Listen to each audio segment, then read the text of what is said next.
নমস্কার, আমি সুমিতা শাস্ত্রী। আজকে আবার আপনাদের কাছে এসেছি একটি নতুন বিষয় নিয়ে আলোচনা করতে।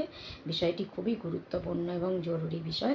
অনেকেই আমাকে প্রশ্ন করেছেন যে দিদি, এই বুধ গ্রহকে আমরা কিভাবে স্ট্রং করব, আর বুধ গ্রহ থেকে এইসব রোগ ভোগগুলো কী হতে পারে একটু জানাবেন।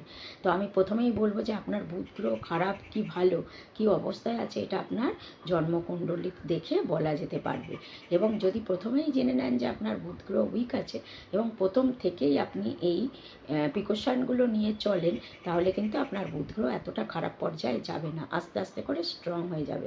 আর যারা এই নিয়মগুলো না মানলেন বা জানতে পারলেনও না যে আপনার বুধ গ্রহ উইক আছে, তাদের কিন্তু অনেকটাই বিপদ ঘনিয়ে আসবে। কারণ বুধ গ্রহ হচ্ছে নার্ভের কারক গ্রহ, মস্তিষ্কের স্নায়ুতন্ত্রের কারক গ্রহ। যে স্নায়ুতন্ত্রের যে এত নার্ভ রয়েছে, এত হাজার হাজার, এগুলো সব কিছু কিন্তু বুধ পরিচালনা করে, বুধ গ্রহ। আর যার ফলে কি হবে, এই যে নার্ভের সমস্যাগুলো হবে, আপনারা জানবেন না, কোনো প্রতিকার নেবেন না, তার ফলে অনেকে পাগলও হয়ে যায়, অনেকের অজীর্ণতা, ক্লীবতা, মানে শরীরের কোনো এনার্জি নেই। তারপর অনেকে আছে যে নানা রকম কষ্টের মধ্যে দিন চলছে, হাত পাগুলো তাদের চলে না, পঙ্গু হয়ে গেছেন।